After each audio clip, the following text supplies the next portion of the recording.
Good afternoon. Good afternoon. Thank you so much for joining me. This is the podcast, The Endurance of Labor Laws. I am your host, Lesley Sullivan, and this is episode 19, and we are going to take a look at Communications Workers of America, also known as CWA. So let's go ahead and get started on this one. It was founded in 1947. It is headquartered in Washington, D.C. They have locations in the United States and Canada. They have a little over 456,000 members, and those are active and dues-paying retired members. They have a little over 166,000 non-dues paying retired members as of 2014. Their current president is Chris Shelton. They have affiliations with the AFL-CIO, CTW, and CLC. So then we'll dive into the history here. It says the Communications Workers of America is the largest communications and media labor union in the United States, representing about 700,000 members in both the private and public sectors, also in Canada and Puerto Rico. The union has 27 locals in Canada via CWA SCA Canada, representing about 8,000 members. CWA has several affiliated subsidiary labor unions, bringing total membership to over 700,000. CWA is headquartered in Washington, D.C., and we've already discussed that they're affiliated with AFL-CIO, but there's also listed the Strategic Organizing Center, the Canadian Labour Congress, and UNI Global Union. The current president, again, is Chris Shelton. It says in 1918, telephone operators organized under the Telephone Operators Department of the International Brotherhood of Electrical Workers. While initially successful at organizing, the union was damaged by a 1923 strike and subsequent AT&T lockout. After AT&T installed company-controlled employees' committees, the Telephone Operators Department eventually disbanded. The CWA's roots lie in the 1938 reorganization of telephone workers into the National Federation of Telephone Workers after the Wagner Act outlawed such employees' committees, or, quote, company unions. NFTW was a federation of sovereign local independent unions that lacked authority over the affiliated local unions, leaving it at a serious organizational disadvantage. After losing a strike with AT&T in 1947, the Federation, led by Joseph A. Byrne, reorganized as CWA, a truly national union which affiliated with the Congress of Industrial Organizations in 1949. CWA has continued to expand into areas beyond traditional telephone service. In 1994, the National Association of Broadcast Employees and Technicians merged with the CWA and became the broadcasting and cable television workers sector of the CWA. Since 1997, it includes the Newspaper Guild, now named the News Guild CWA.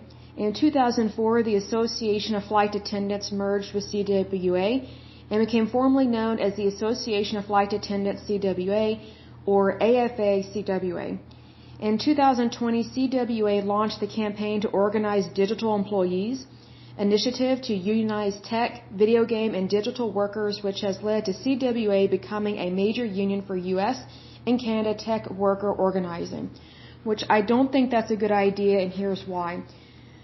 Because of how unions work, they typically are trying to get as much pay as possible, which to an extent I'm okay with that, but at the same time, they need to be reasonable with the economy. And I'm reminded of the Auto Workers Union, where they were being extremely overpaid, and it bankrupted their unions, and they expected a federal bailout, and they actually got one. So the taxpayer was put on the hook for their overspending of monies. And I think that if they unionize the tech world, that's going to greatly inflate technology devices such as computers, printers, anything that programs something. So you have to be careful what you unionize, because unions typically try and raise wages astronomically as opposed to economically. And we've seen that in times past. So my concern would be that if the tech world was unionized in terms of the United States labor and things of that nature, that instead of being able to go to like Walmart or Target or Best Buy and buy a computer for a reasonable price, they would be outrageously expensive, because unions tend to raise the price of goods because they're trying to make up that cost difference of the monies that they're overpaying to their union members. And also, I would be concerned about large groups of people that are retiring soon, especially within the tech world. And so typically what you see within unions is you see retired workers still expecting to get paid most of their money, even though they're not working a job, but they are still expecting this really overinflated retirement checks. And I'm not against retirement, I'm very much for it, but it has to be realistic in regards to the economy. So I say that if someone wants to make a lot of money when they are retired, they need to go into investing, such as in the stock market or real estate or things like that. But the taxpayer and the consumer should not be put on the hook for someone else's retirement benefits, which kind of is what happens with unions. When you have a whole bunch of people retiring all at the same time, and then there are not enough union members, current union members, or new union members to make up the cost of that retirement pension plans and benefits going to a whole bunch of people that are retired. So you kind of have a shift in power, and you need to make sure that your monies are going where they need to go in a very appropriate manner. Otherwise, you're going to be going into the red. You're going to be digging a hole in terms of your benefits for your current members, not just the ones that are retired. So then it goes on and it has a list here of all the contracts and strikes that have occurred.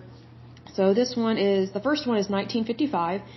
The company with the strike that happened was Southern Bell Telephone Company. It affected 50,000 members. The strike lasted 72 days. It says the strike was an answer to management's effort to prohibit workers from striking. The next one is in 1968. The company name is AT&T. There were 200,000 members that were affected. The strike lasted 18 days. It says the wage increases to compensate for cost of living and medical benefits were won with this strike. Next one is in 1971. The company is Bell System.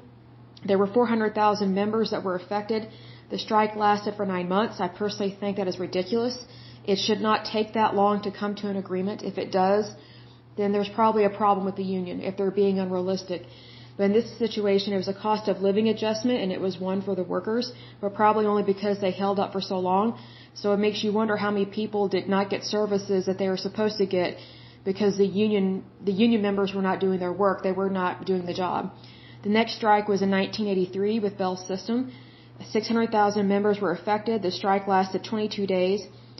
And it says the last contract with the Bell System before it broke up, Bell System sought givebacks. The contract resulted in wage increases, employment security, pension, and health improvements.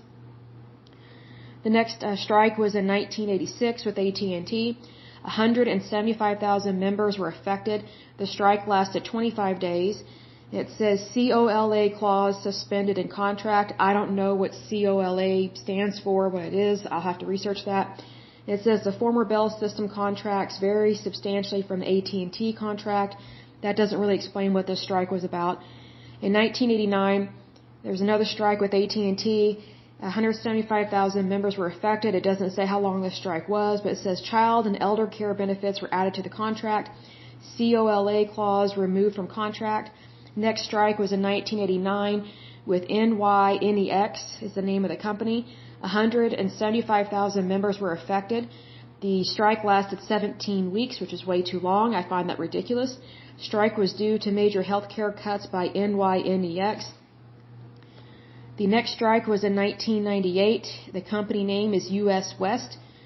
34,000 members were affected. The strike lasted for 15 days. It says the strike was due to mandatory overtime demands and forced pay for performance plan. Overtime caps were won. Next strike was in the year 2000. Company name is Verizon. 80,000 members were affected. The strike lasted 18 days. It says strike was due to mandatory overtime demands. Provisions for stress were won. I don't know what that means. Maybe they take a vacation. I have no clue. What I find interesting with unions is that they try and get all these benefits that the regular person does not get. But yet union members think that their labor is more important than other people's labor, and it is not. We are all equals in terms of workers' rights and in terms of citizenship within the United States. So that's one thing I don't like about unions is that they put their job above everybody else's, and they can go on strike and make all these unrealistic demands. But if regular everyday people were to do that, pretty much all of us would lose our jobs. and the unions would not be there for us. So, and they wouldn't care about us anyway, because we are the non-union members, or just non-union citizens that are not a part of a union. So that's what I mean by they put themselves above everybody else, which is not the correct thing to do. It's a very stuck-up, snobby thing to do. And it goes against everything that the U.S. Constitution stands for. It goes against traditional workers' rights, because I believe in traditional workers' rights. I believe in the Constitution of the United States, as well as many other things. But in regards to unions, unions tend to be, they can be really mean to people that are not in unions, and they don't value their labor. So they don't value other people's labor is what I mean. The next strike was in 2011. The company name is Verizon. 45,000 members were affected. The strike lasted 13 days. It says strike was due to major wage and health cuts by Verizon, a forced pay-for performance plan, and movement of work job security provisions. The contract was extended. The next strike was in 2012. The company name is AT&T. 20,000 members were affected. The strike lasted 2 days, not very long. It says here AT&T West were involved, California, Nevada, AT&T East, which includes Connecticut, and it mentions the unfair labor practice strike during contract negotiations. Let's see. The next strike was in 2016. The company name is Verizon. 40,000 members were affected. The strike lasted 49 days, and it says issues included healthcare and pension costs, moving call center jobs overseas, and temporary job relocations. Call center jobs were returned to the bargaining unit. Pension increases were won, healthcare reimbursement added, and first Verizon wireless contract reached. Now, I will say this in regards to this. I don't blame them for getting really irritated or hurt in regards to jobs being moved overseas. However, what I think union members need to realize is that the reason why these jobs are being moved overseas or even to other countries such as Mexico is because of NAFTA, which Bill Clinton signed into law. It's the North American Fair Trade Agreement, and a lot of our jobs just disappeared from the United States. So in regards to the unions and how they view things in the economy, I really think they need to cut their ties with the Democratic Party, because it was a Democrat that caused these problems. It was not a Republican. Republicans are not for shipping jobs overseas. They actually believe in having jobs here in the United States, and they want people to make really good money, but not have to utilize the federal government for socialized welfare programs to do that. Because when you get put on a socialized welfare program, you're not going to be rich, you're going to be poor. And here's another thing, with socialized welfare programs, the intent is not for people to be well off or even middle class. The intent is to keep them poor, because the government cannot afford to provide such cushy benefits, even though the federal workers and state workers that are helping to implement these social welfare programs, they make really good money on their own. I shouldn't say on their own. They make really good money within their jobs when they're working for the government, whether it is a federal job or a state job. And I know that if these federal workers, especially these bureaucrats that are in charge of these different federal agencies, if they had to earn the kind of living that these people on social welfare programs received, if they received those checks, they would not like it, because you would be forced into poverty. So maybe these bureaucrats that are in federal jobs that make really good money, maybe they should wake up and really put their money where their big mouth is if they really care about people. Because I personally say that if we're going to have these socialized welfare programs, which we have them, I don't necessarily agree with all of them, but some of them are there for a good reason, even if they're meant to be a temporary provision for people to help them get back on their feet.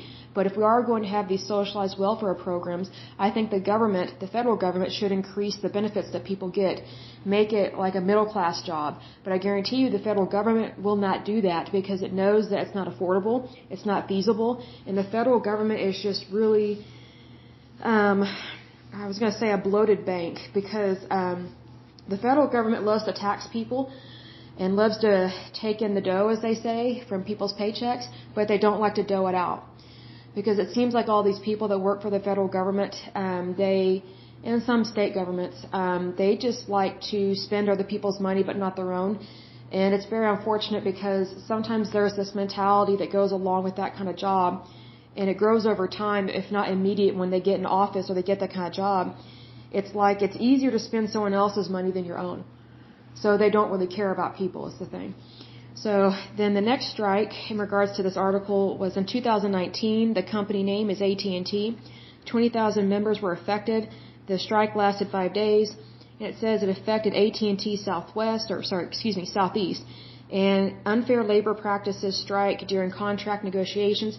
Now, I don't know what unfair labor practices means, so I will have to look that up because I don't know if that's a legal term or if that's just kind of a catchphrase that they use with them talking about unions and things that they don't agree with in terms of trying to come to an agreement with a contract.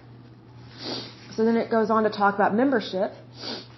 And it says, according to CWA's Department of Labor records since 2006, when membership classifications were first reported, the total reported membership has varied greatly and unpredictably due to the addition and removal of reported membership categories.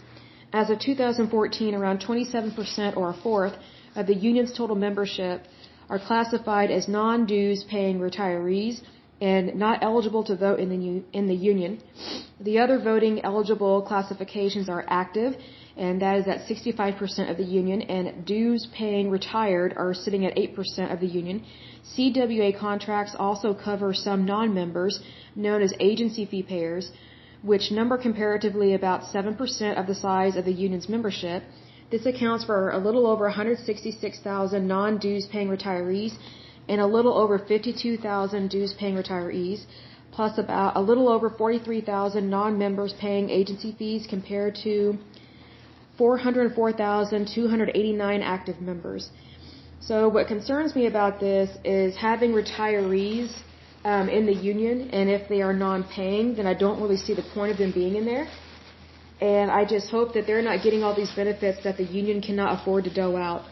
That would be my concern there, even if they can't vote.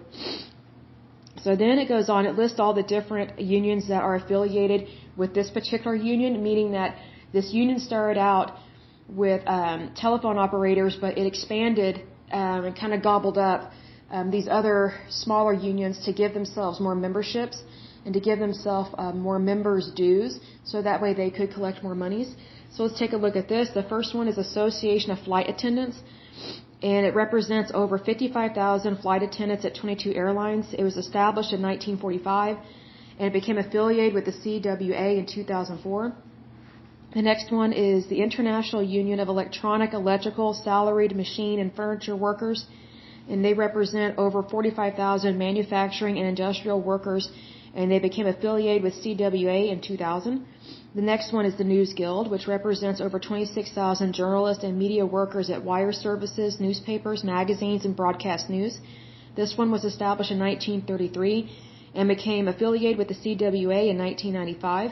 The next one is the National Association of Broadcast Employees and Technicians. Represents over 10,000 workers employed in broadcasting, distributing, telecasting, recording, cable, video, sound recording, and related industries. This one was established in 1934 and became affiliated with the CWA in 1994. I wonder why a lot of these are becoming affiliated with the CWA in the 1990s. If I had to guess, it's because their labor was suffering, or not their labor union was suffering in members numbers, so I bet they're trying to gobble up these other unions so that way they don't lose membership. The next one says the CWA Public Healthcare and Education Workers represents more than 140,000 workers, including social workers, educators, and healthcare providers, including state workers across New Jersey.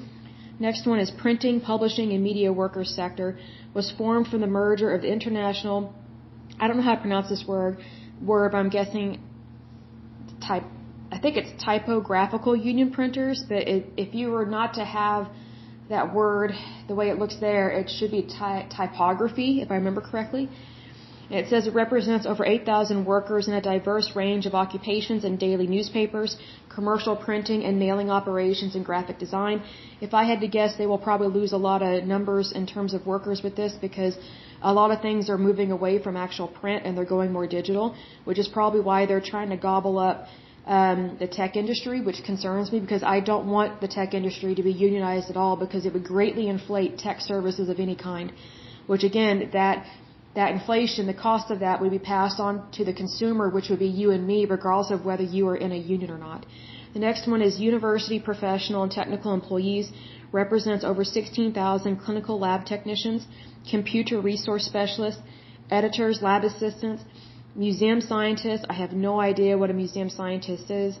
It says social workers, staff research associates, student affairs officers. I don't know why a student affairs officer would be considered part of a union. That's really weird. I think it's stupid. And writers at all campuses and medical centers of the University of California. Now that's kind of making more sense because of California. It was established in 1990, again in the 1990s. Kind of suspicious of this. And became affiliated with the CWA in 1993. I kind of wonder if this particular one was created just kind of in a fake way, just so that it could be gobbled up by CWA. Because to me, it doesn't really seem legit. It just seems kind of fishy to me. But one thing I don't like is that they have locations and union members in Canada. And I've mentioned this before, where you need to be careful who you do business with, especially when you're working on an international scale. And when it comes to labor unions, our workers' rights laws and our labor laws are completely different than any other country, just like other countries are different than us. So I think it's a mistake for you to join your union with a union in another country, because typically the way other countries view the United States is they view us as kind of their personal little piggy bank.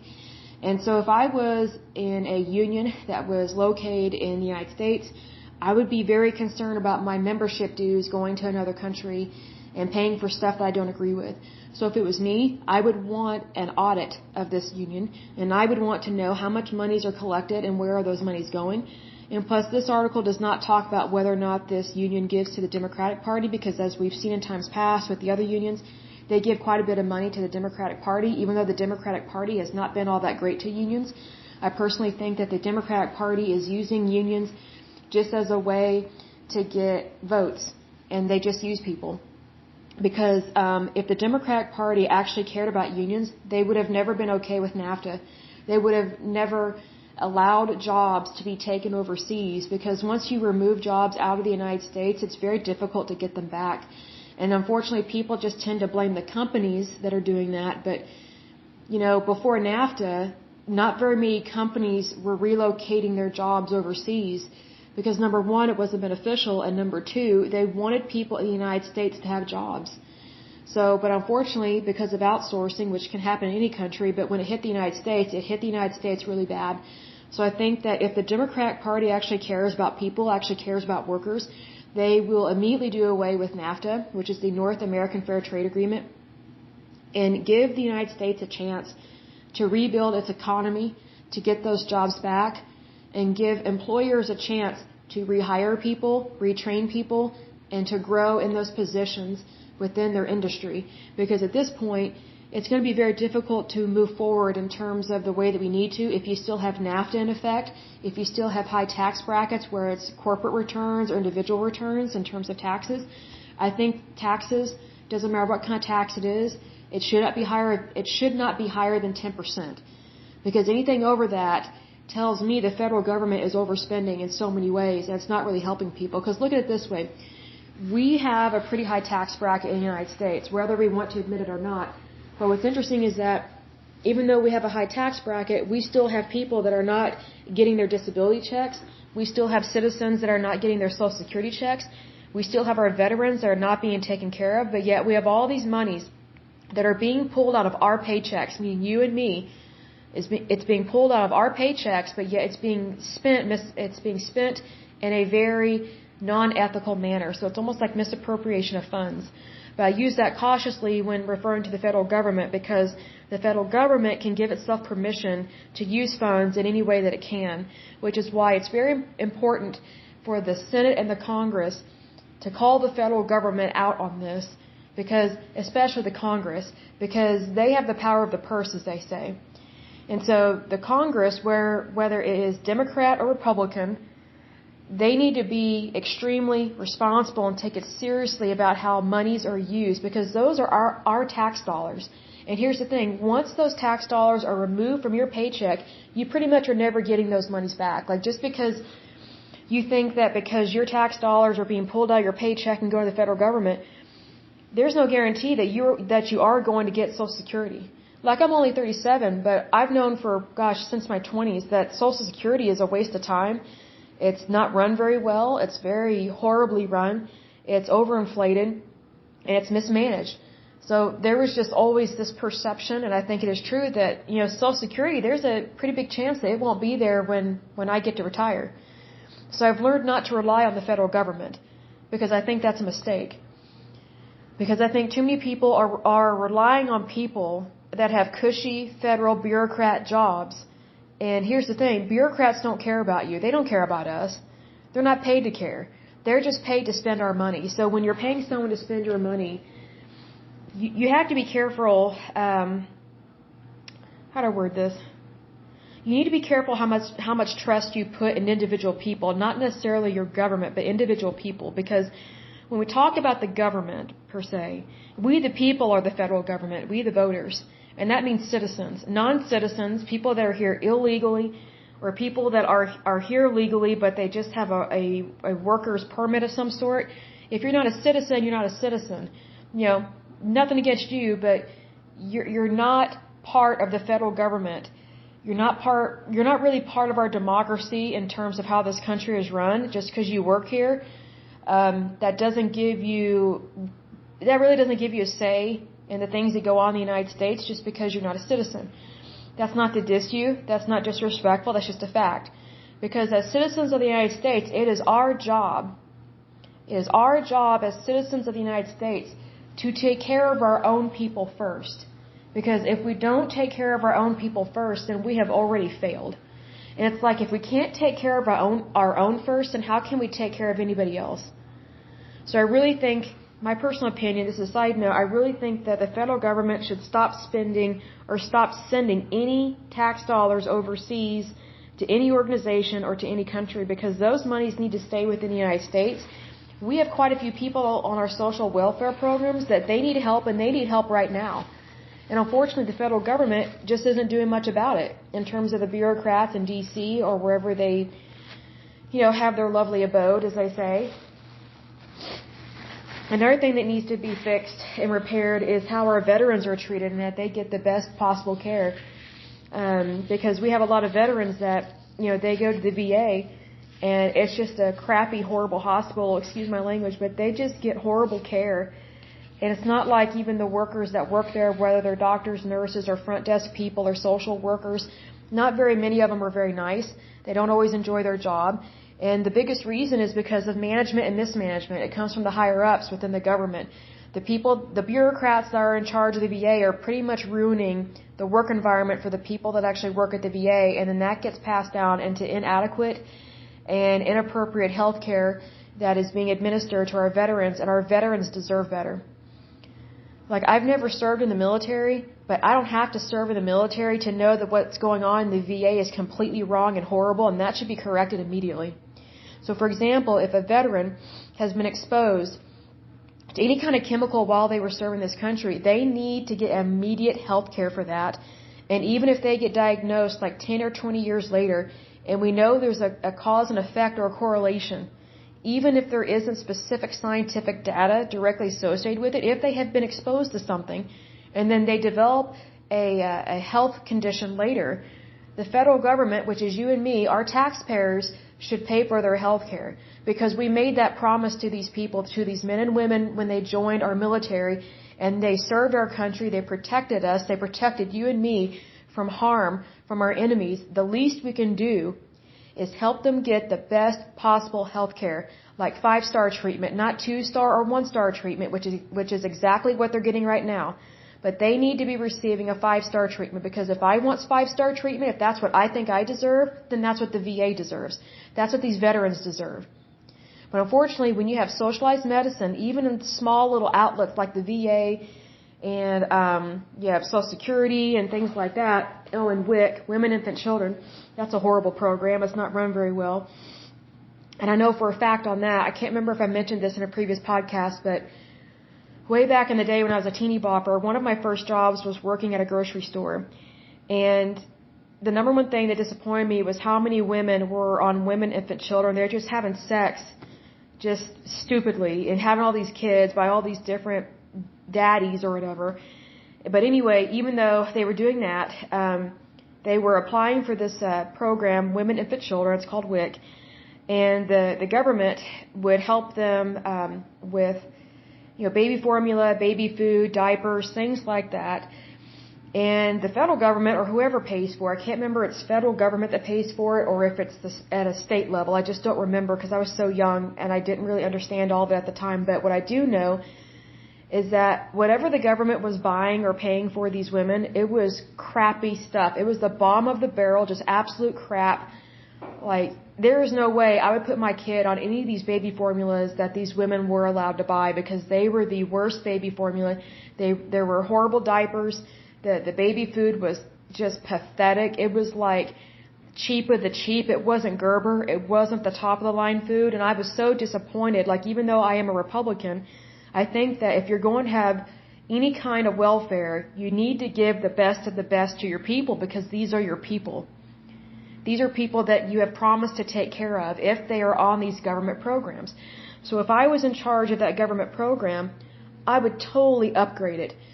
I would totally have it be so that any woman that is on Women, Infant, Children, the WIC program, that they're not getting the bottom of the barrel, they're getting the cream of the crop, especially with baby formula, baby food, diapers, baby wipes, anything that they need. Oh, and then also just regular food for their kids. Like they couldn't even buy regular cheese. It was so disgusting. I could not believe what kind of cheese. It was so disgusting, the cheese that these women were allowed to buy. They were not allowed to get anything nice. They were not allowed to get anything. They were not allowed to get any brand names. It was almost like a punishment. And that really irritated me because even as a young person, I was 16, I thought, I know that I don't agree necessarily with all these social welfare programs because I work. And even if I was an unwed mother, I would still work. I would not just live off of the government. But even so, if I needed help with something, I would expect the best of the best. And even though I was working at 16 years of age, I thought, I know my monies are going towards these women, but I want them to have the best. I don't want them to have the worst. Because them and their little ones do not deserve these crap products. I did not mind at all if my tax dollars were used to pay for the top of the line baby food, top of the line baby formula, the best diapers. Just give them the best, not the worst. And so that really disappointed me. And I just thought, this is such a scam. The American people get lectured about how we're not doing enough to help the war on poverty, which is such a BS line because you're always going to have poverty. Poverty has always been a part of our society. So I think for any government to say, oh, we're going to fight poverty, BS. Put your money or put the taxpayers' money where your big mouth is instead of into the pockets of all these bureaucrats that are working these jobs where they don't really care about people and they're just professional paper pushers. But it's one of those things that our government programs need to be run better and there needs to be accountability. But even as a 16-year-old, I realized very quickly that even some of these government programs that I see every day at my job, they are not being run very well, and the people that are on them are suffering horribly. Because there's no way I would eat that crappy cheese. There's no way, if I had a baby, I would not pay or I would not accept crappy baby formula. I would go get a job, I would work really hard and get the best baby formula ever. Because what I find interesting is that, this crappy food, people would not even feed it to their pets. But yet the government, whether it's federal or state, I don't know which one, they thought that those crappy products were okay to give to babies, to children. And I'm like, this is horrible. Like, if you wouldn't even give it to your dog, why are you willing to give it to someone's kid who you say you care about and you want them to be on this social welfare program, but yet you're just really keeping them there at the bottom as opposed to helping them get out of that pit of not having a job, not having enough for the table, not having enough for their family. So, there's just a lot of hypocrisy within social welfare programs. Like, I wish that I was in charge of all of that because I would totally nip that crap in the bud. And if there are going to be people on social welfare programs, they would get the best of the best if I was in charge of it. Because if it's good enough for me, it's good enough for somebody else. Like, if I wouldn't eat crappy cheese that makes me feel sick as a dog, then I'm not going to have somebody else buy that. or not buy it, but receive it. Because I think that, if Kraft singles, which this is sad, I have to be specific like this, but if Kraft cheese singles are good enough for me, then they're good enough for these unwed mothers that have these babies. I don't have to have a baby out of wedlock to understand how tough they had it and how rough it was. But I bring this up because I think it's very risky, and I think it's getting a little old when these unions are getting in bed with the Democratic Party, and the Democratic Party has let down our unions big time. Big time, because I think if the Democratic Party really cared about unions and cared about all workers in the United States, doesn't matter if you are in a union or not, if the Democratic Party actually cared, they would immediately discontinue NAFTA and bring back all these jobs to the United States. Because that would greatly help our labor force, that would greatly help our families, that would greatly help our children. It would just greatly help our country and our society in general. So, I think it's important to call people out on stuff. You have to call a spade a spade. I think as a country, we need to stop sweeping things under the rug, and we need to start calling people out on stuff. And if they happen to be in one political party as opposed to another, it doesn't matter. Still call them out. Because even though I am a Republican and I am a capitalist, I think people have a right to work. Because they do have a right to work. It's based on the laws of our country. And we should not be sending anything like that overseas. Because people need jobs here, not overseas. They need it here. So I would think that if the Democratic Party actually cared about workers, they would not be okay with outsourcing jobs to basically slave labor in another country. Because if you're not for slave labor, then why would you be okay with jobs being outsourced to countries that do allow different types of slave labor and low-end wage jobs? So I think that's very hypocritical of the Democratic Party to be okay with NAFTA and to promote it and to let it stay in effect, because you can't tell me that they don't know that these jobs are going overseas where the working conditions are just horrible. Like, if those working conditions were here in the United States, those employers would be shut down immediately, or they would be fined thousands, if not millions of dollars. So if the Democratic Party is for fair labor, for fair wages, and all these benefits, then why is the Democratic Party okay with jobs being shipped overseas into very much unsafe, horrible working conditions, and predominantly horrible to women and children? I just have to call it like I see it, because this has been going on for a while, and it's like nobody stands up and says anything and calls them out on it. We need to be careful who we do business with, and that includes other countries, and that includes companies that operate in other countries that don't care what's going on over there. I look at it this way: if CEOs of certain companies can be called out for sending jobs overseas, for example, like Nike, and not caring about the working conditions, then why isn't anybody calling out the Democratic Party for not standing up more for all workers in the United States? But they don't do it. No one calls them out on it, and the Democratic Party doesn't care to do the right thing. All they do is they just manipulate the vote, because that's all they want is your vote. That's why they want to legalize all these illegals here. They don't really care about them. They don't really care about their health, their future. It's for votes. It's about government policy. It's not about the people. It's about government policy and being able to manipulate people's paychecks, manipulate the vote, manipulate the Electoral College. And it's high time someone called them out on it, because it's not right. And over the years, the Democratic Party has just been manipulated, and I can't stand that, because I know some really good Democrats. And, they're normal, everyday people, just like Republicans. But unfortunately, the Democratic Party has been overtaken by some crazy liberal nutbags, and they don't really care about people. And this has been happening over time. Like, this didn't just happen overnight. Like, you can't just blame it all on Bernie Sanders or some of these more extremists that are, sound like communists and fascists. This has been going on for well over a couple decades. That over time, systematically, the Democratic Party has been taken over by people that don't really care about the United States. And if they don't really care about the United States, then they for sure are not going to care about you or me, regardless of what party we're in. Like, I miss the good old-fashioned Democrats that, they were just simply people that believed in an 8-hour workday. They really focused on the community, and, they weren't always anti-Republican. Like, they may not have agreed on everything, but they agreed on most things. Now we have such a polarization within our political parties in the United States. No wonder we've got some of the problems that we have now.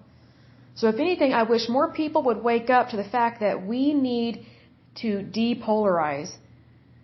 We need to come together as a nation, work things out, and work things for the better of our country, not just for these particular groups with their own little agenda. I could care less what someone else's agenda is if it violates my rights and my freedoms. That's how it should be.